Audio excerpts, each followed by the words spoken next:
Oke guys, gue di sini mau ceritain tentang horror experience dari orang yang bernama Sansan, yaitu orang yang sama yang menceritakan diintip kuntilanak. Dan kali ini gue akan menceritakan pengalamannya yang lain. Berikut ceritanya.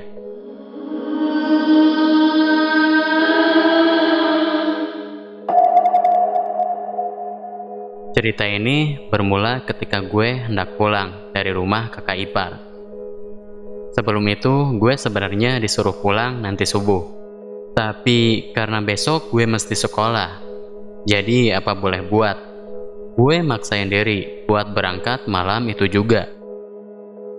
Pada saat di perjalanan, di jalan raya, awalnya biasa aja. Jalanan ramai, dan laju kendaraan pun agak sedikit nyantai. Tetapi, setelah lumayan cukup jauh sehabis belok kiri dari pertigaan, yang tepatnya masih daerah perkampungan, yang rumahnya itu masih jarang. Di situ suasananya mulai terasa berbeda. Yang tadinya gue ngendarain motor di jalanan yang ramai, sekarang makin kesini gue makin menyusuri jalanan yang sepi dan mencekam. Ditambah, pada saat itu gue pulang jam 1 dini hari. Perasaan gue mulai campur aduk. Di sepanjang jalan, gue nggak ngelihat suatu hal yang aneh atau kejanggalan apapun. Tapi tetap saja, perasaan gue masih nggak enak dari tadi. Dan setelah lumayan cukup lama, gue menyusuri jalanan yang mencekam ini. Gue ketemu pertigaan lagi, dan di sana terdapat beberapa rumah. Tapi memang jam segitu, mungkin di perkampungan manapun sepi kalau malam-malam biasa. Nah, gue ngambil arah belokan yang ke kanan dari pertigaan tersebut. Tidak jauh dari pertigaan itu, di sebelah kanan jalan terdapat satu rumah, yang kebetulan di sampingnya itu terdapat satu pohon sukun besar, yang sedikit tertutupi oleh pohon lain di sekitarnya. Dan ketika sudah dekat dengan pohon tersebut, gue kaget setengah mati. Jantung gue serasa mau copot di tempat.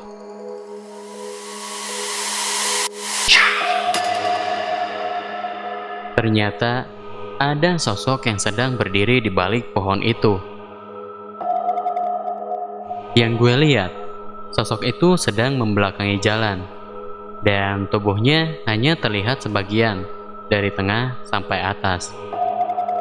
Sosok tersebut yang tidak lain adalah sosok pocong. Gue bisa tahu sosok itu adalah sosok pocong dari pakaiannya yang putih lusuh, dan terlihat memiliki beberapa ikatan di bagian tengah sampai atasnya. Karena gue sontak terkejut pada saat itu, gue langsung tancap gas mempercepat laju kendaraan tanpa mikir apa-apa lagi. Dan seketika itu, gue nyaris terjatuh.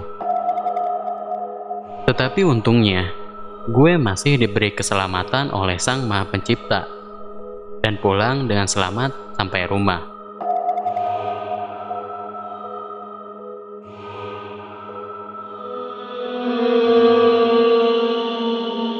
Sekian dari gue, itu pengalaman yang bisa gue sharing ke kalian.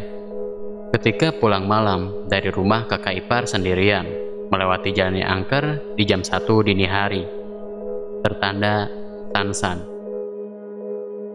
Jadi menurut gue, meskipun lo merasa aman ketika pulang pergi di tempat yang sudah biasa, tetapi ingat satu hal. Ada kalanya ketika malam tiba, itu bukanlah suatu hal yang sama dengan tempat yang biasa lo lewatin. Karena kegelapan itu menyelimuti hal-hal yang tidak kita ketahui. Seperti tempat bernaungnya sosok yang tadi. Dan sejatinya makhluk seperti mereka tidak bisa dilihat oleh manusia. Kecuali lo diberi kelebihan atau lo diizinkan oleh Tuhan melihat mereka pada saat itu saja. Dan satu lagi, lo harus siap dengan kemungkinan yang sama terjadi kepada lo, dan itu adalah sebuah ujian. Oke, thanks for watching. Jangan lupa subscribe, like kalau kalian suka, dan sampai jumpa.